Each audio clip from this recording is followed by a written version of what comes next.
Check into your body. Just check into your body.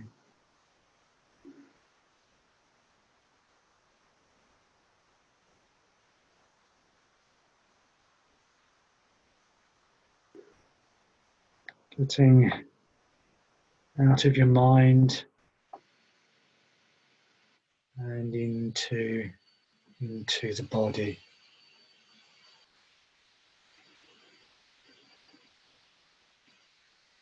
So yeah, your body is your anchor. Your anchor to now.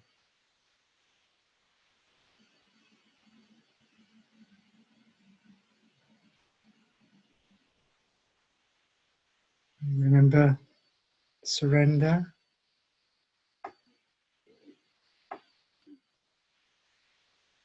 Can you deal with this moment?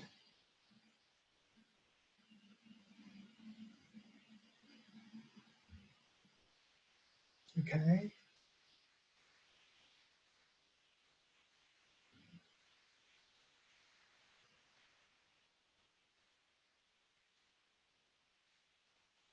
Stay with me, stay with me.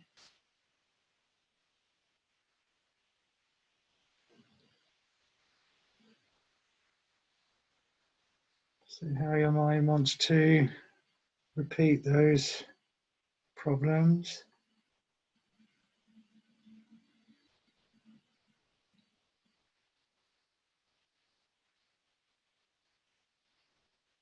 See how it's looking for distraction.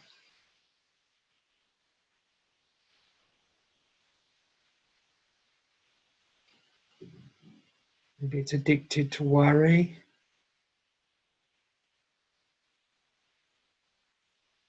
Or an unhappy story.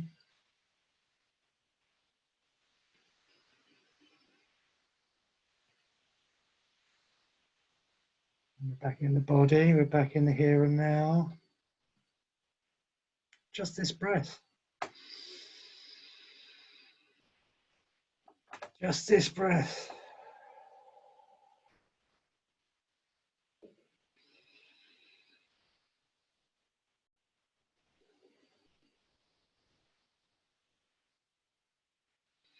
So we're looking for hooks to hold on to keep us anchored here. Our senses, the breath.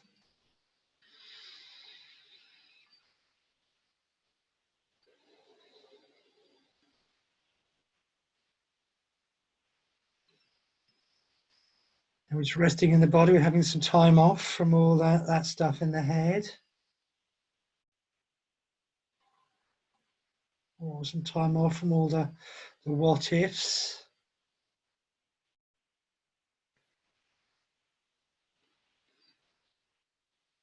The what next.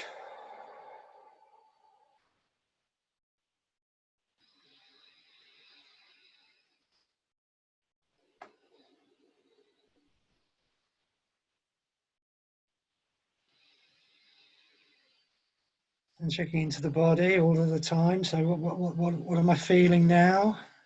Is there any tension in the body?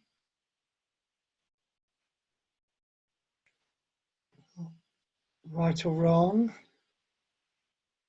We're just becoming aware of how we are. And that's very important to know how we are. Not as a concept, but what the body is communicating to us. Because your body doesn't lie. Your thoughts may seek to interpret what your body's saying, and the message becomes corrupted. But the body, when we're connecting directly, is telling you how you are. How should you be? How should you be? As you are. Because it is. It already is. So it's already too late.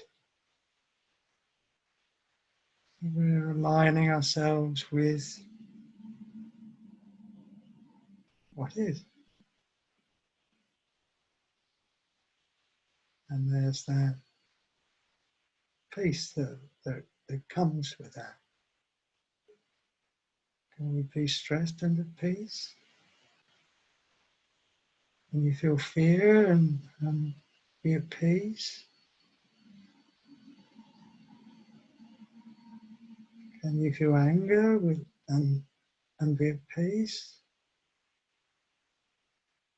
Is it possible to experience pain and still be at peace?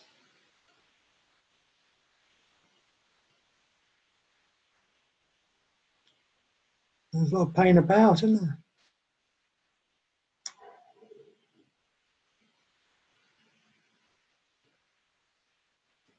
Some places I can almost feel the air crackling with fear.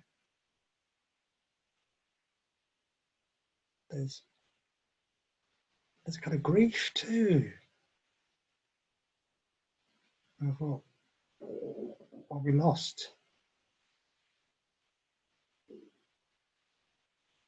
Anger maybe.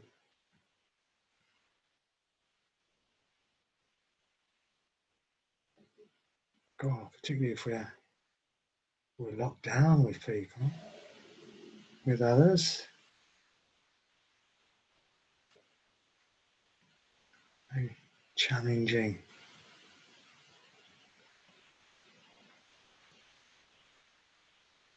Yes, of course there's powerful emotions.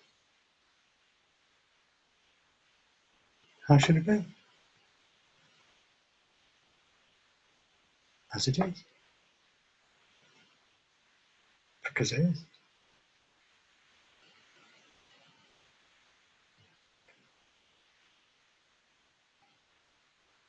And there's that peace I'm talking about.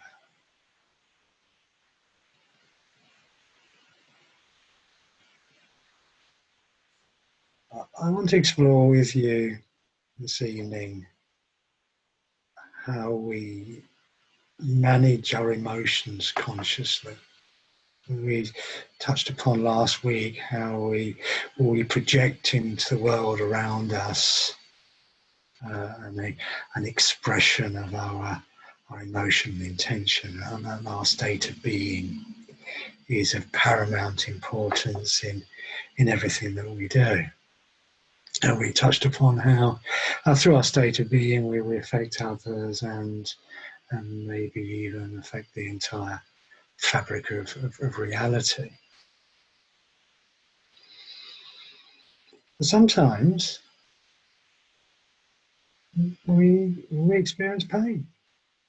That's the nature of reality. Sometimes this present moment contains pain. And I'm not pretending to you otherwise.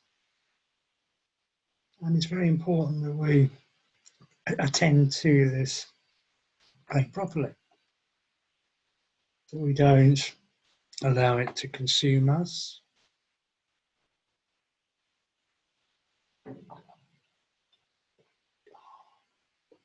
And cause us to act out from it, or maybe even on an energetic level project that into the field of consciousness. We touched upon last week maybe how we're creating our reality unconsciously.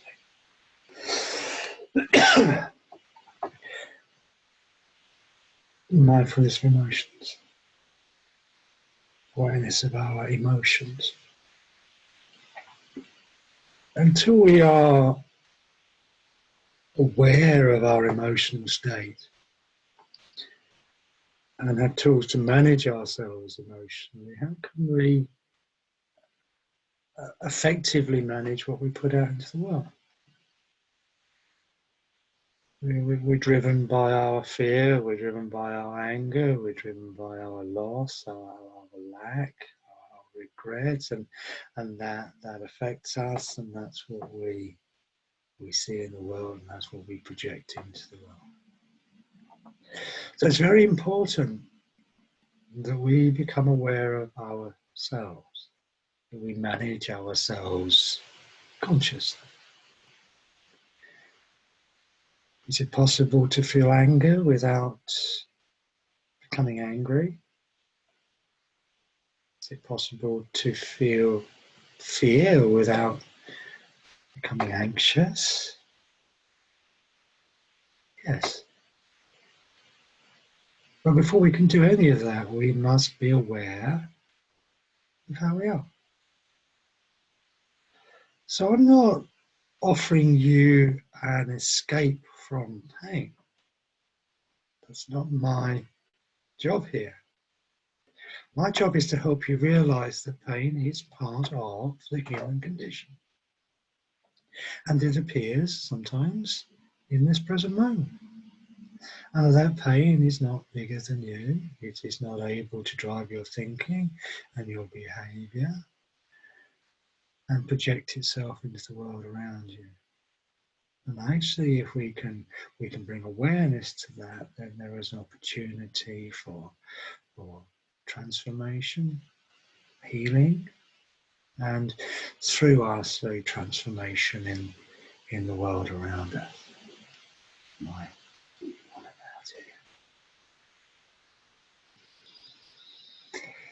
What's the difference between a thought and a feeling? What's the difference between a thought and a feeling?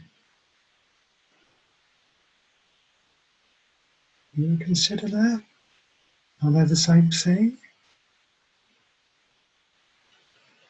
Now, a thought is in your head. The voices that you have been watching, at least for the last 3 weeks, 4 weeks, some of you for a good deal longer. Those voices in your head are thoughts, all of them, including the one that's pretending to be you right now. All of those voices in your head are just thoughts. But a feeling is a physical experience, isn't it? You feel a feeling. There's a kind of a clue in the word, isn't there? You feel a feeling in the body.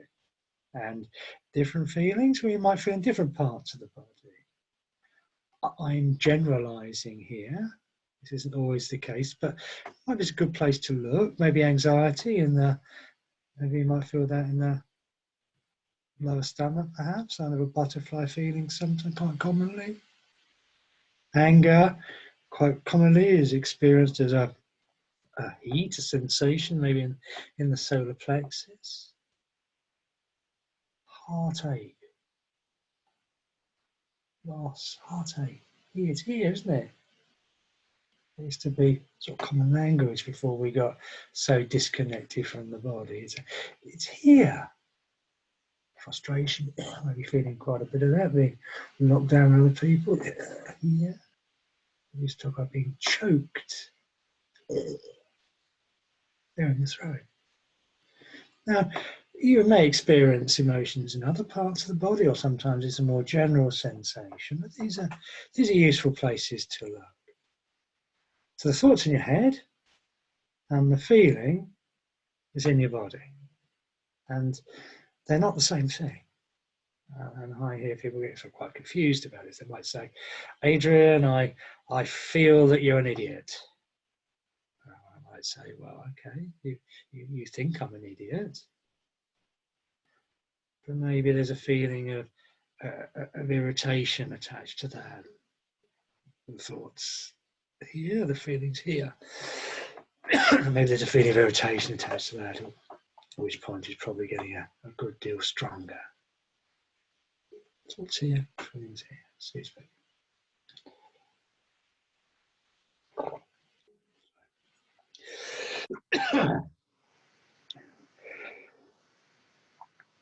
And very often they're connected, aren't they? And you've been watching your thoughts for long enough to know that your thoughts and your feelings are connected. If you see your head worrying about all the things that are coming and what might happen and how it's going to be, and filling your head with news and worries and problems, then don't be surprised to discover that your body is holding a large degree of anxiety, because, well, they're connected, aren't they? The thought and the feeling are connected. Or if you're having an imaginary argument in your head with somebody about something that hasn't happened yet, and then don't be surprised to find there's some anger in the body, or you're experiencing hanging heart. Past thoughts, loss, regret. There's going to be something here, very likely, because the thoughts and the feelings are connected, and you're observing that, and you're becoming aware. And my bet is that even if you've only been practicing for a short time, there's probably been 10,000 times, 100,000 times maybe already, where your mind has wanted to go down one of those pain-provoking patterns, and you have chosen not to go there. I'm not going there. Where am I now? They're connected to the breath. Notice the light coming into the window.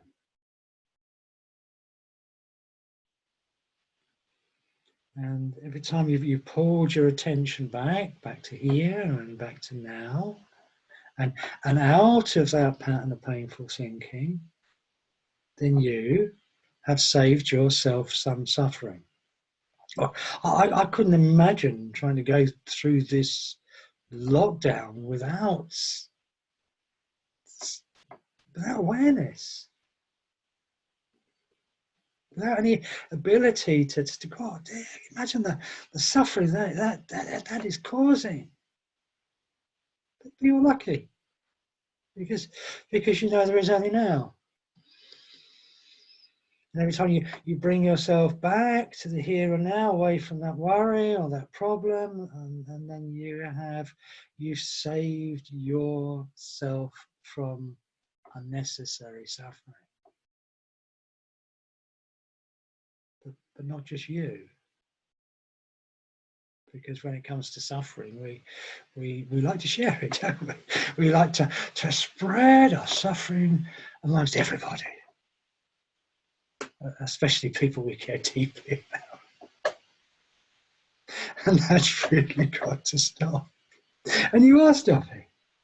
And every time you pull your attention back, every time you don't run off with that rant in your head or that worry, then you are saving yourself suffering, and in so doing you are projecting less pain and suffering into the world around you. And there's plenty enough out there already without your unconscious contribution. So wonderful that we started doing this. Wonderful. Now, when I'm not pretending any of us, me included here, is a master. It happens. We still get dragged off, and sometimes for some period of time, and might wallow in our misery and become really quite insufferable to be about. It happens. But we practice surrender. We accept that has happened. That's okay. And when we're able to, and I'm sure all of you are already at the point now where when you realize that your attention is lost, automatically you come back to now. Put money on it. And every time you do that, you are saving yourself and the whole world additional suffering. And that's a really great start, isn't it? But emotions aren't bad. And there's nothing wrong with painful emotions. And in fact, if they are appropriate to now, then you want them. They are desirable. And without them, you probably wouldn't survive too long. Anxiety fear has its place. Maybe if the present moment demanded that, if you really were in danger right now, if this present moment really contained a threat, then you want fear. Because that's the fight or flight response in your body that helps keep you alive. And then maybe, several circumstances in the week to greater or lesser extent that require some degree of anxiety. And maybe, the situation that we're in, there's maybe some underlying anxiety is okay. Maybe that's, important even. But not so helpful when it's mind created. What would happen, what can happen, what may happen, and then what? It's not so helpful. Even an emotion like anger could be necessary. If somebody's attacking you or attacking somebody you care about, then you should be angry. You should be so angry that you develop extra strength, that your body doesn't feel pain, and you are able to fight off an attacker. That's what anger is for. Not for keeping you awake at 4 o'clock in the morning with some angry rant about some argument you haven't had yet. That's less helpful.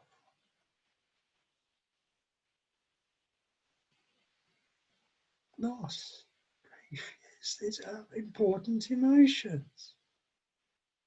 And if they're appropriate to the present moment, then yes, please. We need them. They're desirable. But when the problem arises when they are not appropriate to the present moment, when they're not created by now, but they're created by our thoughts. And that's suffering. It's a suffering that afflicts everybody. And particularly in this very challenging time. It's easy to get an obsession, to get lost in that suffering, and that happens. But when it's created with our mind, it causes a problem. Because as we explored last week, we touched upon the energy field of the body. That trauma, that unresolved past pain, builds up in the vibrational field of the body.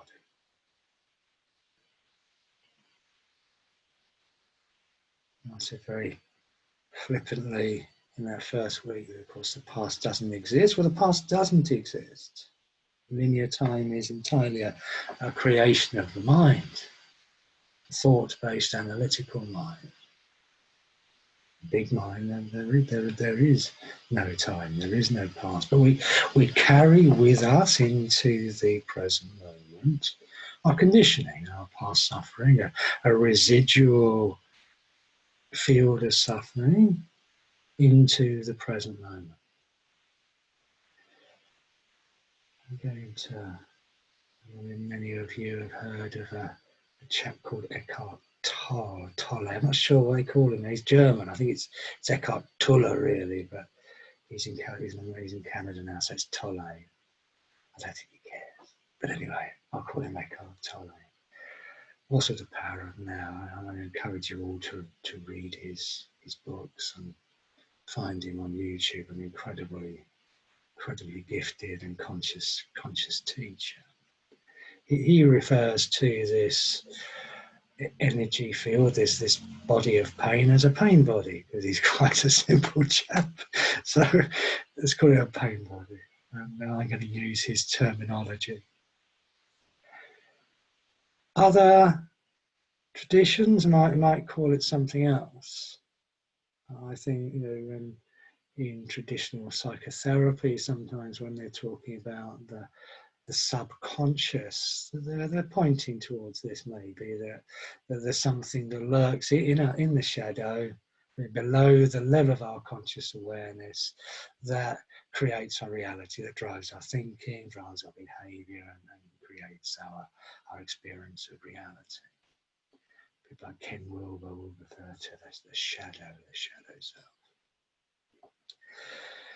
In traditional mindfulness, they may use the term karma, and I suspect that we're all really pointing to the same thing.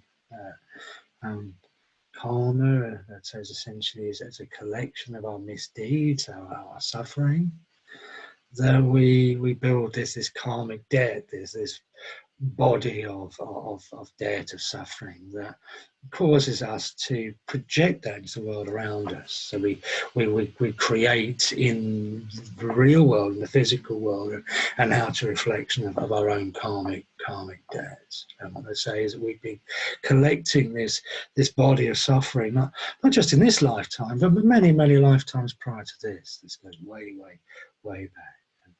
And you don't need to believe in reincarnation. That doesn't matter. Just to understand that there's a deeply historical element to some of this pain.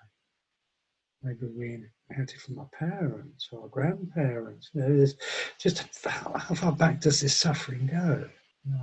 I've met families where there seems to be this empty of guilt. I mean, what they've all done, I've got no idea, but they all feel guilty, or there may be an energy of anxiety. Where do they come from? Is it even ours? And there is some suggestion that the trauma can be transmitted through the DNA. So finding out where this came through is not always helpful. What's important is that we see this shadow, this unconscious part of ourselves, and we become familiar with it, so that we bring it into our consciousness. And maybe that's what we're doing here, when we're making the unconscious, the subconscious conscious, because as we become aware of this, then we can take steps to protect ourselves and the rest of the world from the consequences of this inner suffering within us. I don't know, you're all still with me. Check into your body and come back. And I think the important thing to remember is, although I'm giving you ideas and concepts and teaching you stuff, that's not important. None of what I'm really teaching you is important. Well, what really matters is the state of being, the quality of attention that you hold in this present moment. That's the teaching. The teaching is in the attention. The transmission of the teaching. I'm just giving you these ideas so that you can start to see these patterns in yourself. This is not, there's no need to grasp this here.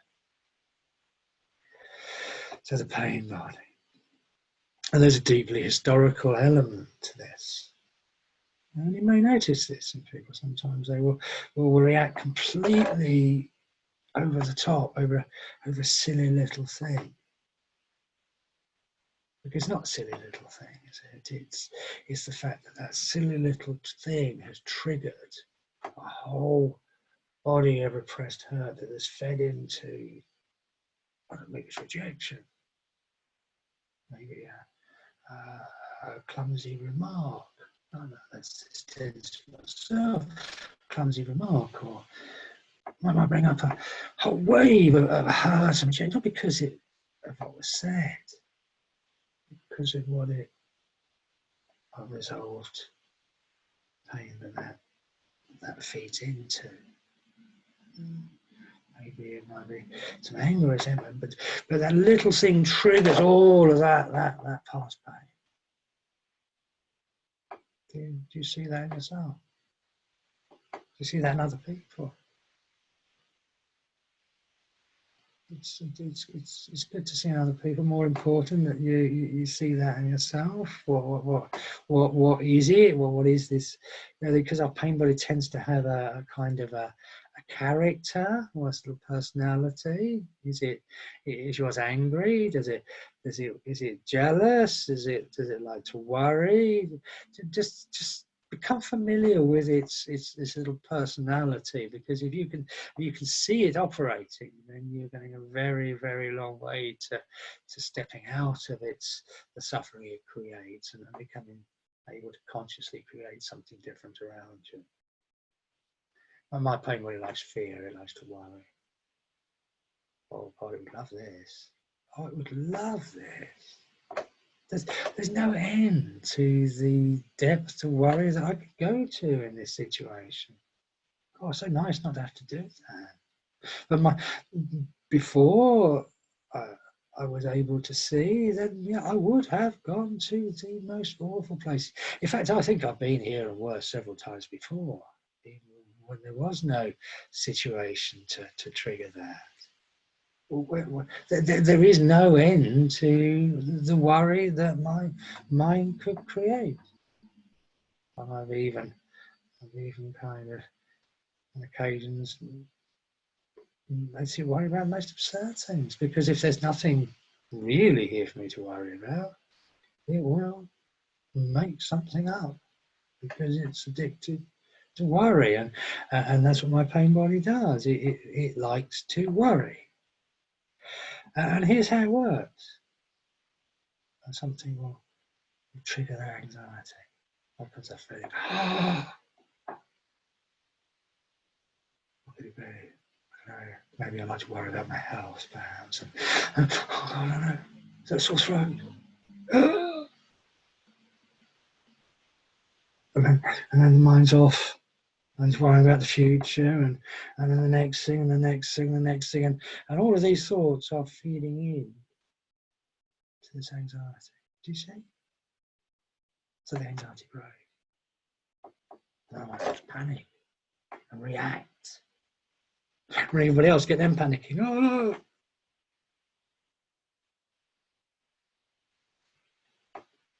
And on an energetic level, that's what I'm putting out to the field of consciousness. Now, there's been times in my life when my anxiety has reached a point where it's been really disabling. Panic attacks, agoraphobia. If I'm honest, that's what drove my alcoholism, was anxiety. But long before it gets to that stage, it's a problem. Because that fear affects every thought you have. It's fearful. Every decision you make is fear-based. Every action you take is coming from that place of fear and panic. And what we end up doing is creating the very circumstances that trigger the anxiety in the first place. You see how it works?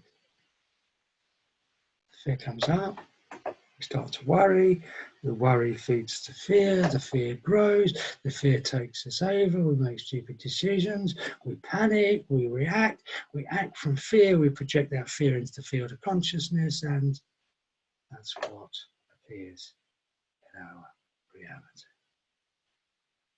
And when I lived in a place of fear, that's everything I created brought back more fear.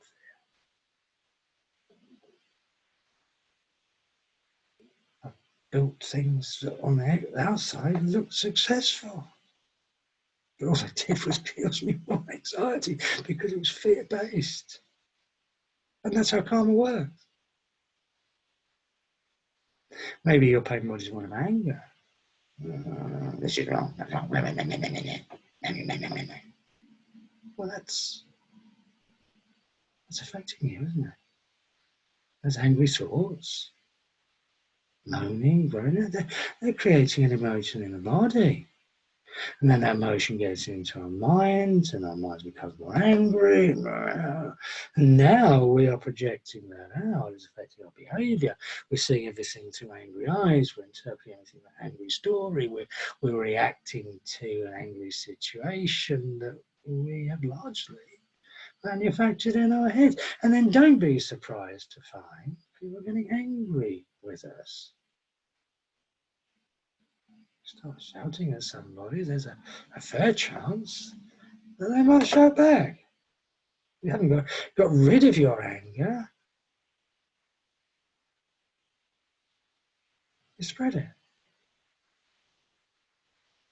Do you see how they work? Maybe your thing is loss, rejection. Oh, I feel rejection. It's in my head. No. Oh, and they made me clingy and needy, and that caused more rejection. And that's how the pain body works. Feelings triggered. Usually something that's connected with that past pain. The thoughts align with the feeling. The thoughts feed the feeling grows, the thinking becomes more compulsive, the feeling grows, and eventually that starts to affect our behavior, our actions, our decisions, and that's what we project into the field of consciousness. That's what comes back. And whether we're conscious of it or not, that's what we renew. Creating a world around us that's an expression of our own inner suffering. And that's got to stop. Particularly now, with what's going on. When we come out of this lockdown, it's going to be different. Lots of things are going to be different. And there's challenges ahead of us. But if we can manage what that brings up in us, rather than projecting more pain and suffering into the world, there is a possibility here to create from a very different place. A place of peace, a place of stillness, a place of abundance, rather than projecting more pain and suffering out into the world, because there's plenty enough of that already. So, you're still with me. And back to the breath.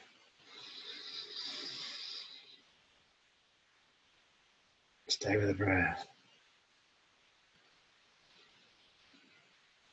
Stay with the breath. So, do you see your patterns? Can you see how your pain body works?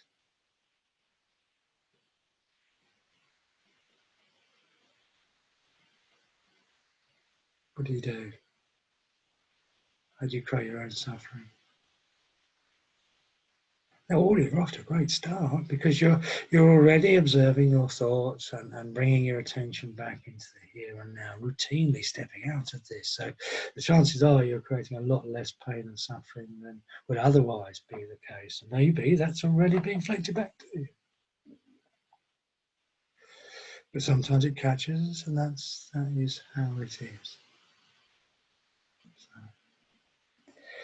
I want to explore with you briefly how this pain body builds up in the vibrational field of our body. Because there are so many maladaptive ways of dealing with these emotions. There are four main ways that we might try to deal with emotions that actually, on this energetic level, make it worse. The first one is to ignore them. I'm not feeling this. I'm all right. Yeah. I'm not feeling anxious. This isn't affecting me. Okay. Well, if this isn't affecting you, then there's something seriously wrong with you, because it should be affecting you. The degree to which that effect drives your thinking and your behaviour and your actions, now that's a different issue. But if you're not feeling stuff associated with the current circumstances, then I would suggest there's something seriously wrong. This isn't affecting me. You see, this is the challenge when we're pushing emotions down, when we're ignoring emotions. They don't go away. They build up in the emotional field of your body and you don't know. And that's when they become really dangerous, because they start to drive our behaviour and we're not aware of it. Like a pressure cooker. Build up to a point of critical mass, and bang! There's an explosion of very destructive behaviour. Now, I spend a lot of my sort of work in this field working with addicts, particularly cocaine addicts and alcoholics, teaching addicts how to manage themselves differently. And whenever often you see binge addictions, binge drinking or binge addictions, 9 times out of 10, this is what's behind it. It's like a build-up of emotional pain. I'm ignoring this. Oh, no, I'm not listening. I'm not listening. I'm not listening. And then, bang, there is an explosion of very destructive behaviour. Binge addiction. And there's a period of relief, maybe. And then the pain comes back. Results your behaviour or whatever. And then the pain comes back. And the pain bodies grow. Sometimes people will explode in anger. They'll become quite dangerous when this builds up to a certain sort of threshold. They'll become quite dangerous. Bye. They'll be unable to control their anger. Because ironically, they've been trying to control their anger. Not acknowledging it. I'm on top of this. I'm not angry. Okay. Maybe there's something there you're not looking at.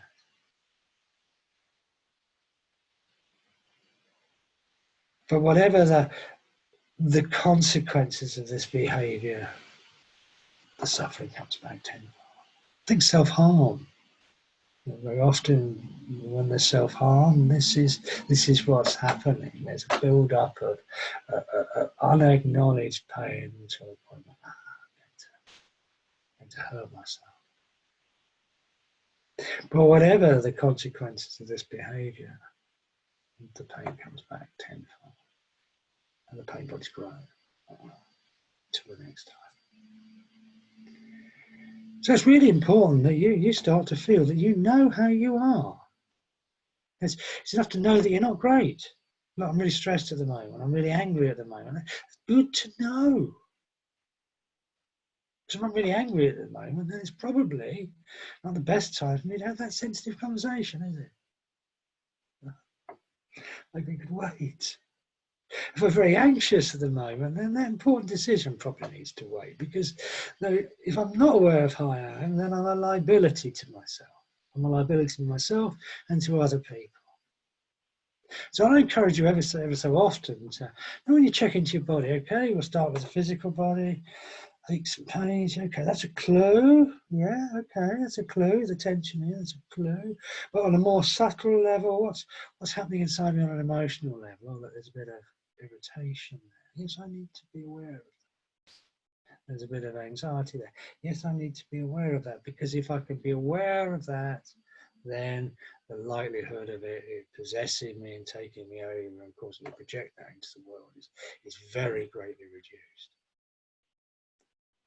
Now, in my work with addicts, I was working with drug addicts, alcoholics, quite often I'll get people to come to me at the earliest, towards the end of their treatment, really. And they say, Adrian, I feel dreadful. And I go, great, that's wonderful. They give me a bit of a blank look. Because actually from where I was sitting, that represented great progress. Because there they were in my office telling me they felt dreadful. And they hadn't rung their dealer. And that's my job, really, to teach them how to feel dreadful without ringing their dealer. But what it meant was that they made such a huge step forward in terms of their recovery, because they knew how they felt. And if they knew what they were feeling, then they could take some steps to deal with it. Maybe they could go for a mindful walk around the park. That's what you teach people to do, to go for a walk with their craving, to go for a walk with their anger, go for a walk with their fear, and go for a mindful walk, or some other mechanism to hold them in the present moment. But if they didn't know how they were, then they would always continue to act out according to their programmed patterns of behavior, some kind of automatic response to an emotion. So feel. Don't add a story to what you're feeling, because that's not helpful either. But feel. What am I feeling? Not why am I feeling? That's not helpful. Feel with the body, not with their head, because as soon as we start to run off into their head, all the million reasons why I'm so miserable. Well, that's not going to get rid of your misery, is it? It's going to add to it, because that thinking is feeding it. Oh, I'm going to tell everybody how miserable I am. Oh, great, that's going to cheer you up no end, isn't it? And everybody else. I'm not saying you don't acknowledge what you're feeling. Yeah, I'm not saying that you don't acknowledge another person's suffering. We acknowledge that, but you're not going to help yourself or anybody else with that suffering by engaging in the miserable story that's behind it, because that is not relieving you of the suffering. That is very likely the cause of it. You're never going to think your way out of a feeling, because it's very likely that the thinking is causing the feeling. So beware of that. That's not helpful. You're not going to get any clarity when the feeling's there, because you're reacting to the feeling. So even if you could resolve it in your mind, which you can't, then your decisions, your actions, your judgment is clouded by that emotion. Maybe if we could be mindful, if we could maybe hold attention on the breath, resist the temptation to feed that thinking with thoughts, resist the temptation to draw other people into that, and then when that feeling passes, maybe then there's some clarity. Then we might see some sense. We might arrive at an answer or a particular response, but that is coming from a different place. That's not coming from anger, it's not coming from fear, it's not coming from hurt. That response, if when that feeling is gone, is still necessary, then it's coming from a place of stillness. So it carries a very different quality, which projects something very different into the field of consciousness. We're creating a very different world. You see how that works? So feel. It's good to know how you feel. I'm not feeling great. Stay away from me. I'm dangerous. I'll come out of my room when I'm safe to be around. God, what a challenge! You know what I mean? Being on lockdown with other people, because they will show you this stuff. How challenging is this situation? What a wonderful opportunity to learn. What a wonderful opportunity to see these patterns in yourself and see these patterns in other people, because that aids understanding. Conflicts can be avoided, not necessary. It might create a whole lot of pain, a whole lot less pain. And of course, when we do see other people acting out, then well, okay, that's because they're suffering. Yes, it's bringing this up in me, making me angry too, but shouting back probably isn't helpful. Maybe. I don't know.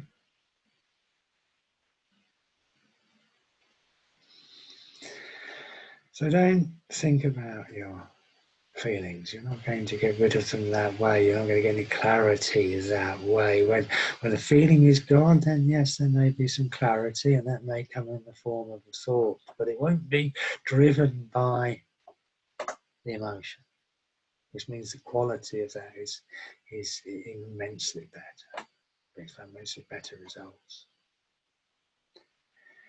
How else do people try and deal with feelings? Well, one of the ways that we try and deal with feelings that causes more suffering is to run away from them. in the future, maybe. Or physically, perhaps, although that's a job to do that in lockdown. Whoa! If that's your pattern, to run away physically, you're in big trouble, aren't you? So if you lock down with yourself, try running away from yourself. Good luck with that. But more usually, people will run in their heads. Future, when this is all over, then I'll be all right. In the future, when everything gets back to normal, then I'll be all right. Okay. So in the future, you're going to be all right. Okay, I got that. In the future, this pain will be gone. Well, if there was a future, then you could hang on to some hope. And the future is just a figment of your imagination. And all the time that you are looking to the future to resolve this pain and suffering, you're not resolving it, you're adding to it. Because as we explored last week, we look at surrender, there's the additional pain of wanting to be somewhere else.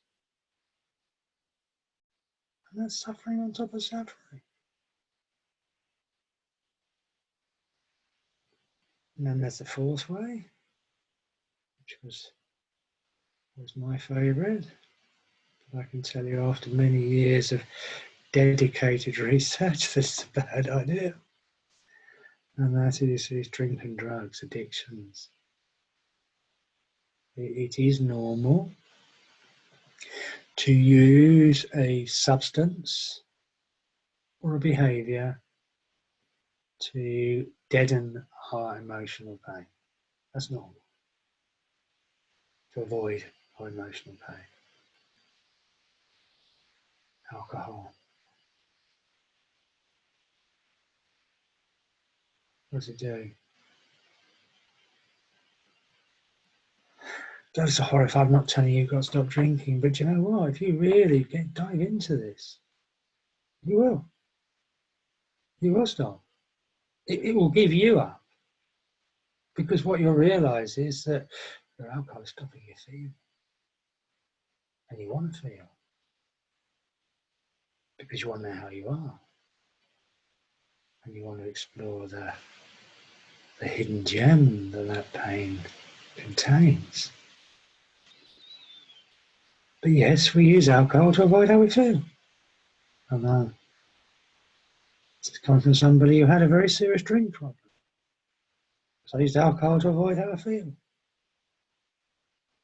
And after a while, the alcohol started to cause the very pain that I tried to get away from. And then what do? Well, more of it, of course. Can you see where that takes you?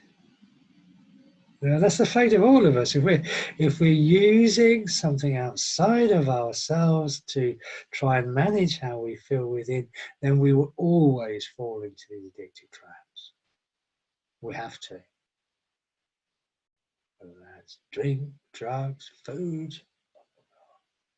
Oh, I feel so miserable. I'm going to go to the fridge and eat something. And oh no, I'm fat and horrible, so I feel even more miserable. It's classic pain body behaviour. Work, sex, exercise, gambling.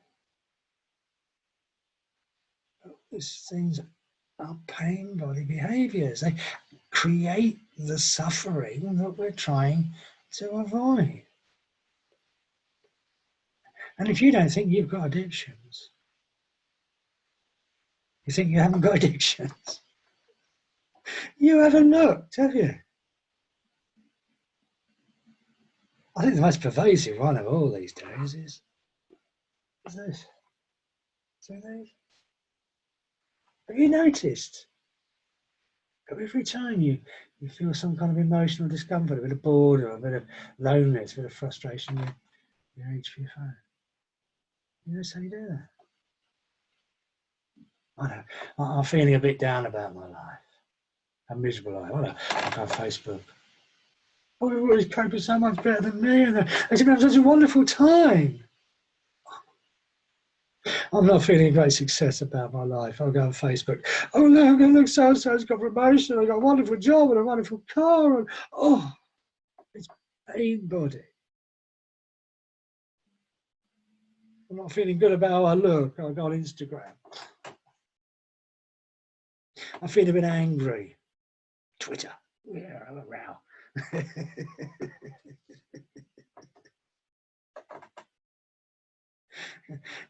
Can you see how it works? I'm anxious. I read the news. Oh, no. It's classic pain body behaviour. That the mechanism we're using to avoid our pain is actually adding to the pain and suffering, and so the pain body grows. And each time we go around these patterns, it's growing some more. It might go to sleep again for a little while, and then it's triggered, and it's back. And you know it's back because you think it turns nasty. It will compulsively be looking for more pain and stuff. So you see that happening? There's something going on in the body, something here we need to deal with. But before I show you how to do that, there are two very, very important things that we need to understand about feeling. Whose feelings are these? Your anger, your fear, your guilt, your heartache. Whose feelings are they? Well, they're yours, aren't they? They're your feelings. You didn't think they're somebody else's. Did you think somebody put them there, did you? Oh, that's what we do, isn't it? Yeah, it's the world out there doing this to me. Yes, of course, the world can trigger things within you. But it's true within you. They're your feelings. And all the time you're blaming the world for your feelings. So-and-so made me feel like this, or this has made me feel like this, or that person's made me feel like this, or well, then you're in big trouble. Because you're not in control of the world, are you? You might try, but that's incredibly stressful. Yes, well, I got the world sorted out, it's doing exactly what I want, then I'll be all right. Yeah, good luck with that strategy. But when we take that step, these are my feelings, these belong to me. When you do that, you take back control. Yes, you have the power to bring up anger in me, or bring up fear in me. Yes, the world has that power. But how I deal with that, how I respond to that is my choice. So yes, this situation has brought up some anger in me. Do I want to be angry? Because if I can take responsibility for my own anger, I might take myself away, go for a walk, stay present, stay out the angry rants. Yeah, you're right to be angry, you should be angry. Okay, I'm just walking and breathing. See what happens when that anger starts to fade. Because all emotions pass. And that emotion starts to pass. Maybe, what's about? You start to see the situation quite differently. So quite often when I do that, I will realise, well, it was me that was right. I'm being a bit of an idiot. But you can't see that when you're carrying that emotion. So yes, this situation, this discussion, this argument has brought this up in me. Okay. This has been triggered. Yes, it's angry thoughts, it's ranting, and that's going to feed it. I'm not very careful. It's going to take me over, and I might say something hurtful, or I might act out from that. I might raise my voice, and then, of course, the anger comes back. And I'll be blaming them for it. Your fault, I'm angry. Okay? What he said has brought this up in me. What he did has brought this up in me. But it's my feeling. I'll deal with the feeling. and then I'll deal with you. And it works a whole lot better that way around, I find. So own your feelings. I shouldn't be angry. Well, now you're getting angry with your anger. That's just stupid. If there's anger there, there's anger there. Accept that. Acknowledge that. Protect yourself and other people from it. Take yourself away from the situation that triggered it. Anxiety, any of these emotions. If you can, well, that's not easy when you're locked down in the house with somebody. But as best as you can, take yourself away from the situation and resist the temptation to run off in your head. Stay as mindful as you can. Because what I can guarantee is when that feeling has passed, you will see it differently. You will act differently. You will respond differently. And you project something different into the world around. So own your feelings. What else do we need to know? Isn't it good to feel? Isn't it good to feel? Isn't that the whole point?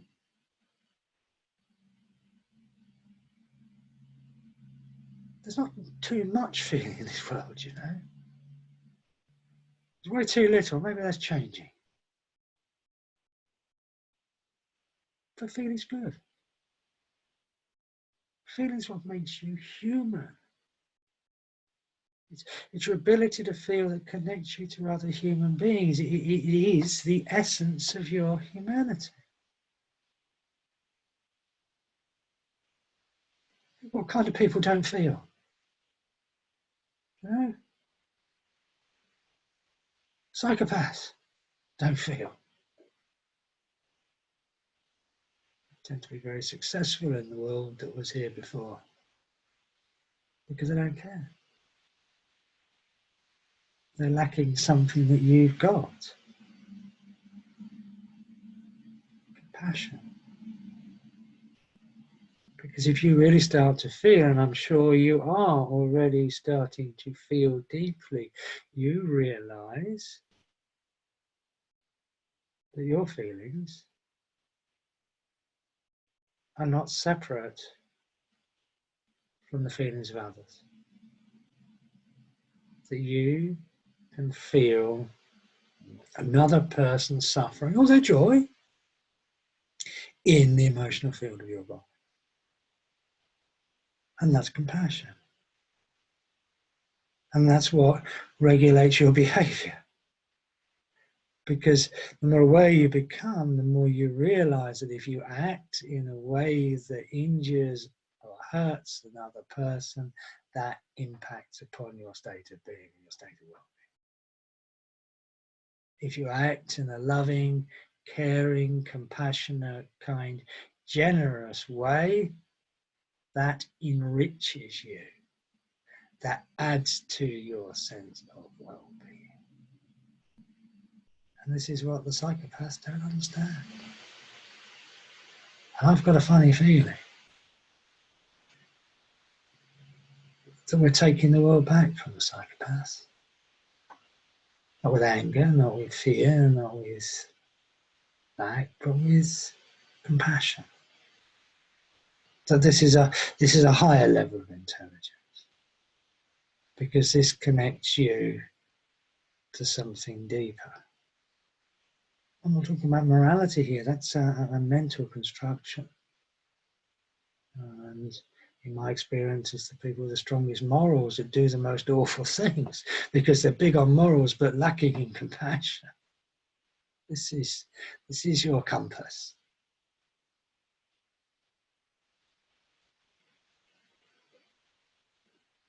Wow. What kind of world can we create when we're connected to our compassion? It's a higher expression that we're putting out into the world, into the field of consciousness. And that's a higher reflection that comes back to greet us. So feeling's good, isn't it? It's what makes you human. It's what connects you to other human beings.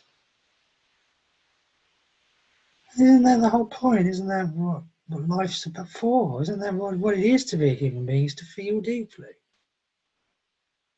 Maybe this crisis is teaching us something, that all those things that we thought were important are not important. How many Ferraris do you need to be happy? Well, I don't know. Ask somebody with a Ferrari, they'll tell you it's not. Maybe 3 Ferraris, maybe 5 Ferraris. How many millions in the bank will make you happy? Well, no amount of millions in the bank will make you happy. And it's all superficial, because what we're really looking for, what's really, really important, what gives depth and meaning and richness to our life, is our ability to feel love, joy, peace. But the other side of the spectrum too. How can you feel love if you can't experience loss? You can't have on this level love without loss. The one can't exist without the other. You can't have happiness without sadness. You see, and if you can welcome loss as readily as you do love, well, you see that there's something beyond that. That love and loss and pain and suffering and joy and anger and hurt and grief and bliss are all contained within something else. If we can bring awareness to that, we see that actually that's held. We're held. That love and loss is held within something much more profound, something much deeper. Oh, and that's what's going to carry us through this. Yes, we experience pain, but we can experience joy. And both those imposters are held within that underlying emotion of safety that we can't glimpse when we're resisting emotions. So emotions are good. Emotions are what it is to be a human being. That's what gives depth and meaning to your life or things. And if we're avoiding our emotions, then we're avoiding what's really, really important.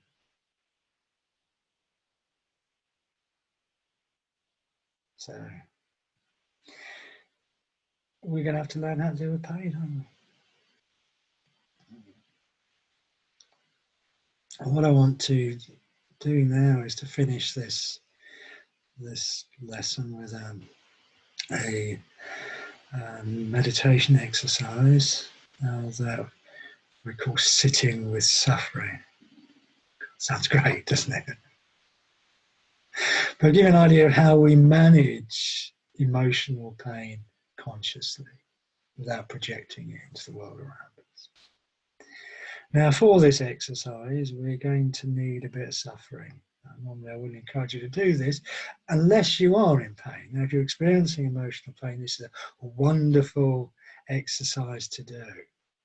But maybe if there isn't any emotional pain now, we're going to have to create some. And what I want you to do is just for a moment, just for a whole minute, maybe, is to think about something that is going to trigger the pain body, because I want to show you how to work with that. Now, it doesn't have to be the most awful thing that's ever happened to you. It could be just something that's irritated you today, or something you're worried about tomorrow. But just something that will trigger that emotional pain body. Just for the next minute.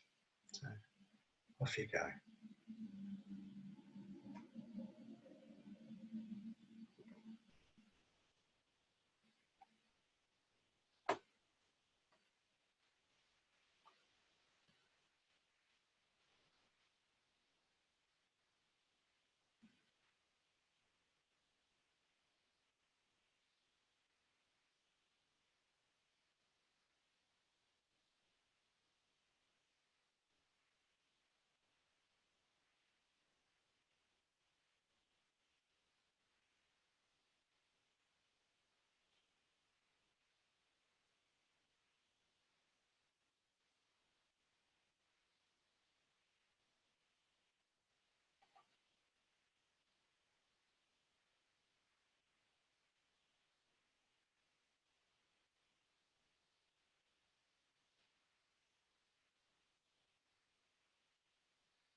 I'll do. Just bring your attention back to here and now. Use something to anchor your attention on the moment. Breath, maybe. Remind yourself what's real now is real. And stuff that you in your head is not real now. That can be quite convincing when you're lost in it. I want you as best as you possibly can to anchor your attention fully here with me now, absolutely alert and alive and here with me now. Are you here? Stay with me, stay with me, stay with me, stay here. We're here. Good. Can you see how your mind wants to keep going? Can you see how your mind wants to continue with the painful thoughts, or if it can't have those ones, it might come up with some others, but it is seeking pain. Do you notice that, how what a challenge it is to be present here now, and how your mind is seeking more suffering? And when you see that happening, that's a very good indication that the pain body is active. And any thinking that you do now, any action that you take, or any reaction that you have, will be contaminated with that pain and suffering and projected more into the field of consciousness. So it's especially important when this emotional pain is triggered, that we are here, present in the moment. It's incredibly important. It's the most challenging time to do it, and there is an incredible compulsion to run off into pain and suffering, and that might happen. But as best as you possibly can, stay in the here and now. Stay with me. Now, can you feel the emotional pain in the body? Where is it? Is it here? Is it here? Where is it in the body? I want to see if you can locate the physical experience of that pain. Just notice where it is. And what I want you to do now is the opposite to what you normally do. Normally we try and get away from the pain. And what I'd like you to do is the exact opposite to that. I want you to embrace it. Not the story in your head, but the physical sensation. It's your pain, isn't it? It's arising from within you, from within your field of consciousness. It's part of you. And what I'd like you to do is to welcome it back. So we're not pushing it away, because that's how it becomes trapped in the vibrational field of our body in the first place. It's part of us that we have turned our back on, we've rejected. So we're welcoming it home, we're welcoming it back. Feeling in the body, that great master Thich Nhat Hanh, he talks about holding this feeling like a baby with a real care. I think it's a beautiful expression. So it's not resisting it, we're allowing it, we're even showering that emotional pain in loving kindness, welcoming it back into our awareness. And the story in the head, and the thoughts in the head. It's not what I'm talking about. We're going to welcome them, just the physical experience in the body, here, where that's all we got covered, a little bit discomfort. Now, when you first really bring your attention onto that feeling, it might feel more painful, become more intense. Now, that's normal, but it will never be able to take you over, because it needs your thinking to grow. It needs your thinking to possess you. It needs your thinking for it to take you over and for you to project more pain and suffering into the world. So just hold your attention on your breath and just gently breathe into that feeling. Now this is a neat little trick, because can you see what you've done? You've used the feeling itself to bring you into the body, to bring you into the present moment, and to take you out of the virus in your head. And without the thoughts, thinking virus to feed that emotion, it can't grow. It can't take you over. It can't cause you to project that into the field around you. So just sit with this feeling. And allow this feeling to be. Stay with me, stay with me. Now sometimes it might be helpful to go for a walk perhaps. Or getting some cleaning or some activity to help focus our attention on the present moment of the body while we're working with that emotion, because yes, there's pain here. But it's not the only thing that's here, is it? There's so many other experiences in this moment. So let's put this into context. It's okay. Does someone enjoying that beautiful flower? It's just there. And just gently bring your attention into that feeling. I'm just here and now. Maybe see if you can start to feel the energy field of the body. Maybe you can feel that in your hands or your feet. And just gently breathe into this feeling and stay with me, stay with me, stay with me. Allow.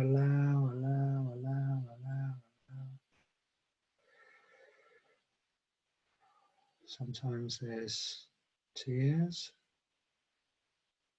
Okay, squirt it out your eyes. That's acceptable.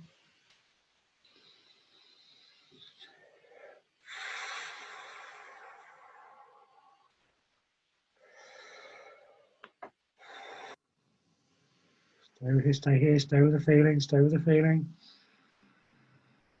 And allow. Just feel the energy field of your body. Stay with the breath.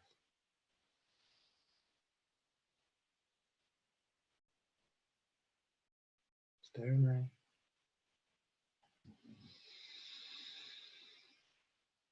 Stay with me.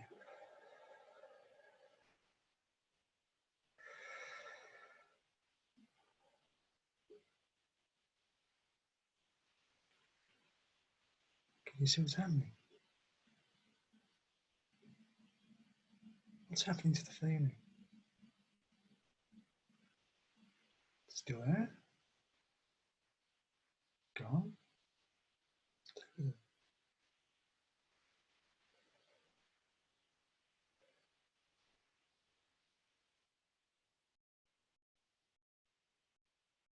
Can you see?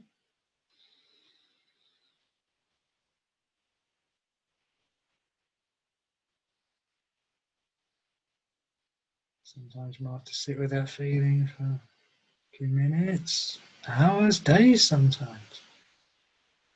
But at some point, it passes. The feeling passes. You haven't caused yourself more suffering with your thinking.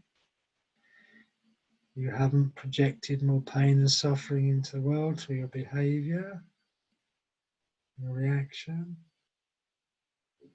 And even on an energetic level, maybe still holding pain, you're not projecting that energetically into the world around you. You put a very different quality of energetic intention into the world around you. You may also notice as you do that how the energy field of your body might feel a little bit stronger.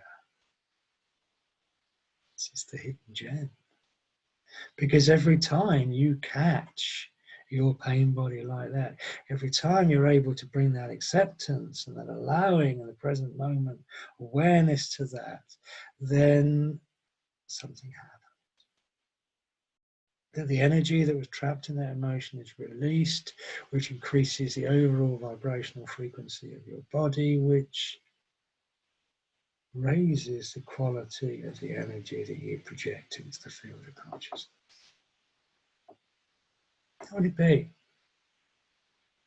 if, when that anger is triggered, you might be able to sit with that, process that. And as that energy comes undone, increases our vibration through, we may get a sense of calm, or a sense of peace or love. And that's what we project into the field of consciousness.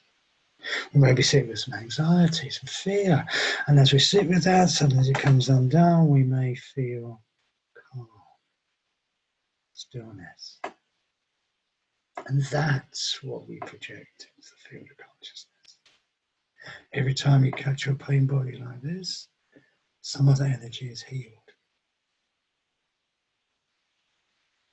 And you project something different into the world.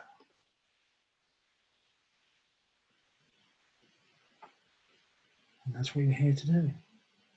To use this challenging situation, this crisis, and the pain that it brings up within you to grow and transform yourself, and through your conscious attention, project some better world into being.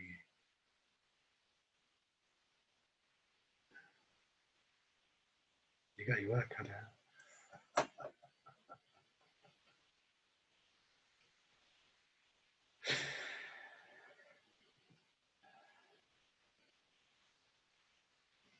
There's a lot to take in there.